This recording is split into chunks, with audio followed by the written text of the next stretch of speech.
ഇത്തവണത്തെ റിപ്പബ്ലിക് ദിന പരേഡിൽ കേരളത്തിന്റെ നിശ്ചല ദൃശ്യത്തിന് അനുമതിയില്ല. കേരളം നൽകിയ 10 ഡിസൈനുകളും കേന്ദ്രം നിരസിച്ചു. ഡൽഹി, പഞ്ചാബ്, പശ്ചിമ ബംഗാൾ എന്നീ സംസ്ഥാനങ്ങളുടെ നിശ്ചല ദൃശ്യങ്ങൾക്കും അനുമതി ലഭിച്ചില്ല. അർജുൻ പീതാംബരൻ വിവരങ്ങളുമായി ചേരുന്നുണ്ട്. അർജുൻ, ഇതിപ്പോ ആദ്യത്തെ സംഭവമല്ല, മുൻപും ഉണ്ടായിട്ടുണ്ട് ഇങ്ങനെ. ഇപ്പൊ കേരളം നൽകിയ 10 ദൃശ്യങ്ങളും നിശ്ചല ദൃശ്യങ്ങളും എന്തുകൊണ്ട് പരിഗണിക്കപ്പെടാൻ കഴിയില്ല എന്നാണ് കേന്ദ്രം പറയുന്നത്?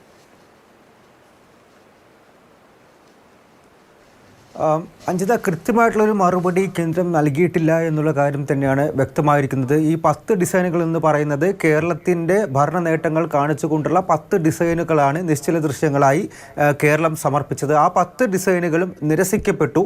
കേരളം മാത്രമല്ല, കേരളത്തിനോടൊപ്പം തന്നെ പഞ്ചാബ്, ഡൽഹി, പശ്ചിമ ബംഗാൾ സംസ്ഥാനങ്ങളുടെയും ഡിസൈനുകൾ നിലവിൽ നിരസിക്കപ്പെട്ടിട്ടുണ്ട്. ഈ നിരസിക്കപ്പെട്ട എല്ലാം, അതായത് റിപ്പബ്ലിക് ഡേ പരേഡിൽ അവതരിപ്പിക്കാൻ പറ്റാത്ത അല്ലെങ്കിൽ അനുമതി ലഭിക്കാത്ത നിശ്ചയ ദൃശ്യങ്ങളെല്ലാം തന്നെ ഈ 23-ാം തീയതി തൊട്ട് 31 വരെ ചെങ്കോട്ടിൽ വെച്ച് നടക്കുന്ന ഒരു പ്രദർശനത്തിൽ അവിടെ പ്രദർശിപ്പിക്കാം എന്നുള്ള ഒരു കാര്യമാണ് ഇപ്പോൾ കേന്ദ്ര സർക്കാർ ഈ സംസ്ഥാനങ്ങളെ അറിയിച്ചിരിക്കുന്നത്.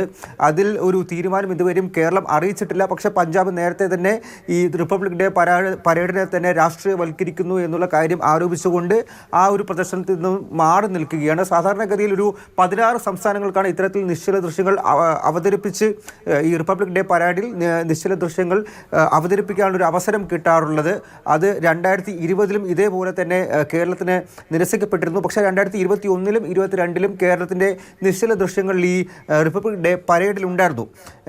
കേന്ദ്രം മുന്നോട്ട് വെച്ച 2 ഡിസൈനുകൾ അല്ലെങ്കിൽ 2 പ്രമേയങ്ങൾ എന്ന് പറയുന്നത് ഈ ഭാരതത്തിൻ്റെ ജനാധിപത്യത്തിൻ്റെ മാതാവ്, അതുപോലെ തന്നെ വികസിത ഭാരതം എന്നുള്ള 2 പ്രമേയങ്ങളാണ് കേന്ദ്രം മുന്നോട്ട് വെച്ചത്. കേരളം നൽകിയ 10 അല്ലെങ്കിൽ ഡിസൈനുകൾ 10 എണ്ണം പറയുന്നത് കേരളത്തിൻ്റെ ഭരണ നേട്ടങ്ങളായിരുന്നു. ആ 10 ഡിസൈനുകളും ഇപ്പോൾ നിരസിക്കപ്പെട്ടിരിക്കുന്നു എന്നുള്ള കാര്യം തന്നെയാണ് വ്യക്തമായിരിക്കുന്നത്. പക്ഷേ അത് 23 മുതൽ 31 വരെ ചെങ്കോട്ടിൽ വെച്ച് നടക്കുന്ന പ്രദർശനത്തിൽ ഉണ്ടാകുമോ, പ്രദർശിപ്പിക്കുമോ എന്നുള്ള കാര്യത്തിൽ ഇതുവരെയും സംസ്ഥാനം ഒരു വ്യക്തത വരുത്തിയിട്ടില്ല.